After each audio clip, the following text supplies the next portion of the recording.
আমি প্রথমেই কথা বলবো এই ফটোকারটা নিয়ে।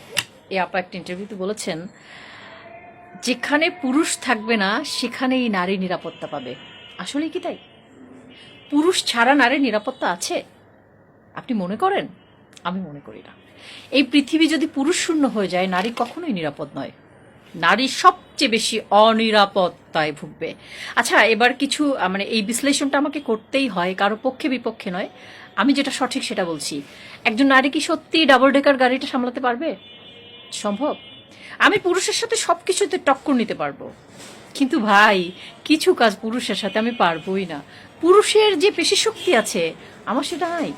নারীর মেধা আছে, পুরুষেরও মেধা আছে। আমি স্বীকার করি নারী পৃথিবীতে অনেক কিছু করেছে, কিন্তু আমি নারীবাদীদের মতো বলতে চাই না যে নারী সব কিছু উল্টায় ফেলছে। আমি কোনো বাদীটা দিই না, আমি যেটা সত্য সেটা নিয়ে কথা বলবো। এইটা আমি। আসেন, কি কি কারণে আমরা অনিরাপদ? পুরুষ ছাড়া আমি এই পৃথিবীতে একটা পা ফেলতে পারবো না। এবার আপনি বলবেন যে কেন, কি কারণে আমি পুরুষ ছাড়া চলতে পারবো না? এটা কি ধরনের কথা বললেন আপনি? হ্যাঁ আপা, পুরুষ ছাড়া আপনি সত্যি অনিরাপদ, নিরাপদ নয়। কিছু পুরুষ, তাদের মস্তিষ্কে পশুর চিন্তা ভাবনা থাকে, যে আপনাকে মলেস্ট করে, হিমুলেট করে, রাস্তাঘাটে সে আপনার দিকে যৌন দৃষ্টিতে তাকায়। আপনি তার সাথে সব পুরুষকে কেন মেলাচ্ছেন?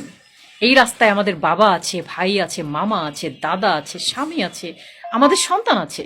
এই রাস্তায় এরা পুরুষ, এরা পুরুষ।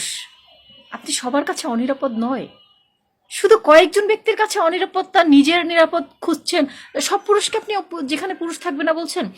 এবার আসেন, এই যে ডবল ডেকার গাড়িটা, এটা কোনো নারী সামলাতে পারবে? কেন নারীকে আলাদা করে একটা ডাবল ডেকার গাড়ি দেওয়া হলো? কয়জন নারী যাবে এই গাড়ির মধ্যে? এটা তো একটা লস প্রজেক্ট। এতগুলো গাড়ি দিয়েছে, কয়জন নারী এখানে উঠতেছে? দেখেন, বাংলাদেশে অনেকগুলো এই বিআরটিসি ডাবল ডেকার গাড়ি আছে, সেগুলোতে একটা নিয়ম সরকার করতেই পারতো, তলায় সব পুরুষ যাবে, তোমরা ঠাসাঠাসি মারামারি গাদাগাদি করে যেমনি পারো থাকো, নিচের ফ্লোরটাতে শুধুমাত্র নারী থাকবে, ওখানে কোনো পুরুষ উঠবে না।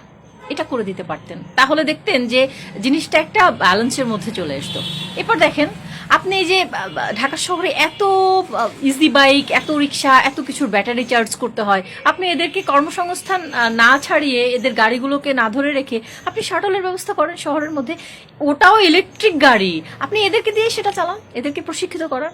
আপনি একটা ইজি বাইক ধরতেছেন, সেটাকে আটকে রাখলে তার ছাড়াইতে 10 থেকে 15 হাজার টাকা খরচ লাগতেছে, 4 মাস পরে ছাড়াচ্ছে, একটা ব্যাটারির দাম 40 হাজার টাকা, সেটা ড্যামারেজ খাচ্ছি। এই মানুষগুলো কি লোন তুলে ধার করে, গরিব মানুষগুলো এই জিনিসগুলো করেনি?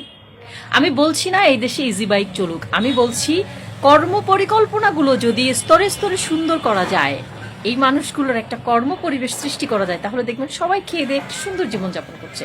কিন্তু এরা যখন এমন একটা জীবনকে বেছে নেয় আর সেটাকে আমরা বাধা দিয়ে তাদেরকে মুষ্টিগত করতে চেষ্টা করি, তাদেরকে আটকে রাখি, তখনই কিন্তু একটা বাধে বিপত্তি।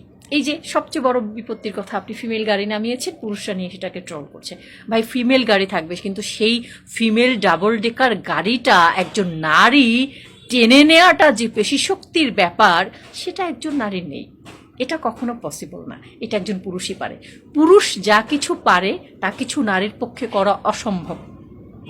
আমি তার সাথে নিজেকে যদি একত্রে মিলিয়ে ফেলি যে হ্যাঁ আমিও তার সমতুল্য অনেক কিছু পারি, না।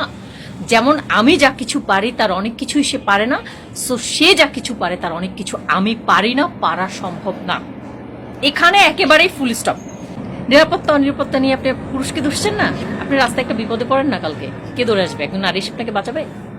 আপনি বড় ধরনের বিপদে পড়েন, ওখান থেকে রাস্তা থেকে যাওয়া পুরুষরাই আপনাকে বাঁচাবে, তারাই ঢাল হয়ে দাঁড়াবে, তারাই তাকে এনে পেটাবে, তারাই আপনার পক্ষে কথা বলবে।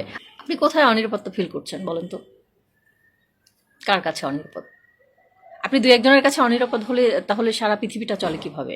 এই পুরুষদের দ্বারাই তো চলে। তারা আমার বাবা, আমার ভাই, আমার সন্তান এবং ফিউচারে আমার হাজব্যান্ড হবে, তাই না? আমি তার কাছে একদমই অনিরাপদ নই, আমি নিরাপদ। তবে আমাকেও তার নিরাপত্তার জন্য ভালো থাকতে হবে, তার নিরাপত্তার জন্য ভালো কিছু করতে হবে, তাকে রেসপেক্ট করতে হবে, তার সমস্ত কাজের তাকে স্যালুট করতে হবে, অবশ্যই তার কাজের প্রশংসা করতে হবে। আমি তার কাছে এতটা অনিরাপদ নই। কয়েকজন পশুর জন্য পৃথিবীর সকল পুরুষের কাছে আমি অনিরাপদ নই। আমি পুরুষের কাছে নিরাপদ, এবং এই পুরুষের কাছেই আমি নিরাপদে থাকতে চাই সারা জীবন। আমি তাকে প্রোটেক্ট করব, সে আমাকে প্রোটেক্ট করবে। আমি কখনোই তার প্রতিদ্বন্দ্বী নই। আমি এবং সে, আমরা একে অপরের পরিপূরক, একে অপরের সাথে মিউচুয়াল করে অনেক কাজ এগিয়ে নিতে পারবো। কিন্তু সে যা পারবে গায়ের জোরে না পেরে মুখের জোরে, আমি সেটা পারবো না। সব কিছু আমি মুখের জোরে পারবো না, তাই ডাবল ডেকার গাড়িটাও আমি টেনে নিতে পারবো না, আমি যতই অভিজ্ঞ হই। দেখবেন একজন নারী পাইলট থাকলে তার পাশে একজন কো পাইলট হিসেবে একজন অভিজ্ঞ পুরুষ পাইলটকে রাখা হয়। পুরুষ অনেক কিছুই পারে। দিন শেষে স্যালুট আপনাদের।